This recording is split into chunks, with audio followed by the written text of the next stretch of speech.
নমস্কার বন্ধুরা, দীপ্রিয়াস কিচেনে তোমাদের সবাইকে স্বাগত। আজকে তোমাদের সাথে মটন কষা রেসিপি শেয়ার করছি। খুবই সহজ পদ্ধতিতে ও কম সময়ে তৈরি হয়ে যাবে, আর এভাবে বানালে খেতে একদম অসাধারণ হবে। তো চলো দেখে নেওয়া যাক আমি কিভাবে বানিয়েছি।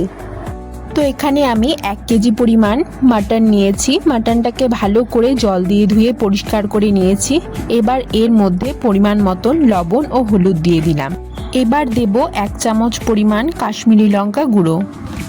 এখানে আমি জিরের গুঁড়ো ব্যবহার না করে একটা পেস্ট বানিয়ে নিয়েছি, এতে এর স্বাদ আরও দ্বিগুণ হয়। নিয়েছি 1 চামচ পরিমাণ জিরে, আদা, 4টে লঙ্কা ও দারচিনি, লবঙ্গ, এলাচ। এগুলো দিয়ে একটা স্মুথ পেস্ট বানিয়ে আমি এখানে দিয়ে দেব। এরপর দিয়ে দেব টক দই। এখানে আমি ঘরে পাতা টক দই ব্যবহার করেছি। বড় চামচের 3 থেকে 4 চামচ টক দই এর মধ্যে দিয়ে দেব। এবার মাটনের সাথে সব কিছুকে খুব ভালো করে মিশিয়ে নেব। মেশানো হয়ে গেলে আমি 3 থেকে 4 টেবিল চামচ সর্ষের তেল এর মধ্যে দিয়ে দিলাম। এবার তেলটাকেও ভালো করে মিক্সড করে নেব।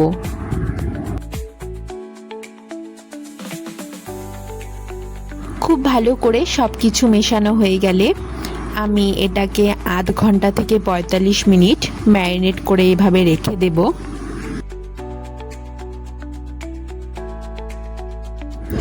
এবার এদিকে একটা কড়াইতে আমি পরিমাণ মতন সর্ষের তেল দিয়ে দিলাম।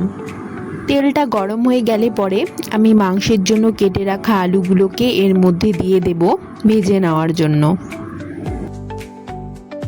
আলুগুলোকে সময় নিয়ে উল্টে পাল্টে কালার চেঞ্জ হওয়া পর্যন্ত ভেজে নিতে হবে।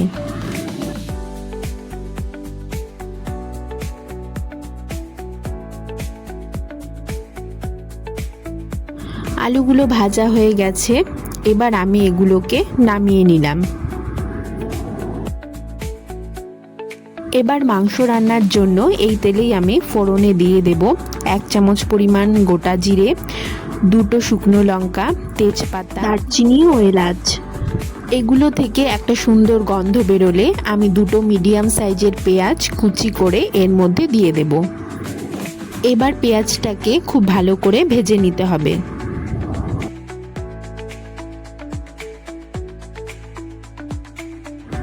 পেঁয়াজ কুচিকে কিছুক্ষণ পরপর নাড়িয়ে চাড়িয়ে ভালো করে ভেজে নিতে হবে, নয়তো এগুলো পুড়ে যেতে পারে।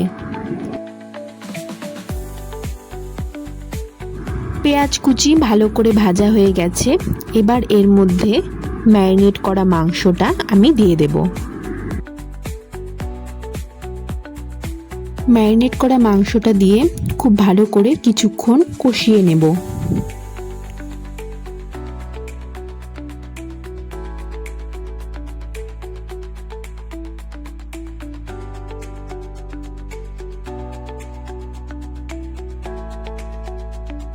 খুব ভালো করে 5 থেকে 6 মিনিট কষিয়ে নেওয়ার পর এর মধ্যে আমি রসুন বাটা দিয়ে দেব।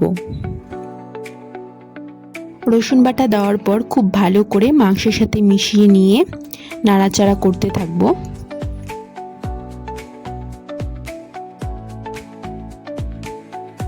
কিছুক্ষণ নাড়াচাড়া করার পর আমি এটাকে ঢেকে দিলাম।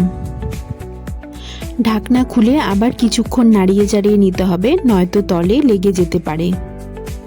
মশলাটা থেকে যতক্ষণ না তেল বেরোচ্ছে ততক্ষণ মাংসটাকে খুব ভালো করে কষিয়ে নিতে হবে। দেখতে পাচ্ছ মশলাটা থেকে তেল বেরিয়ে এসেছে, অর্থাৎ মাংসটা খুব ভালো করে কষানো হয়ে গেছে। এবার এর মধ্যে আমি সামান্য পরিমাণ মশলার যে জলটা ছিল সেটা দিয়ে দেব।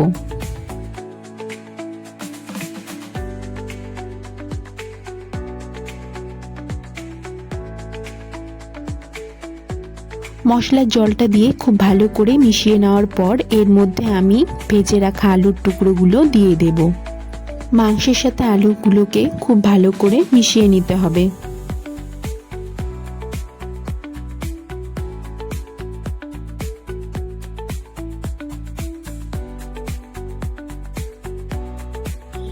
আলুগুলোকে মিশিয়ে নেওয়ার পর গ্রেভিটা একটু শুকিয়ে আসলে এর মধ্যে আমি পরিমাণ মতন জল দিয়ে দিলাম।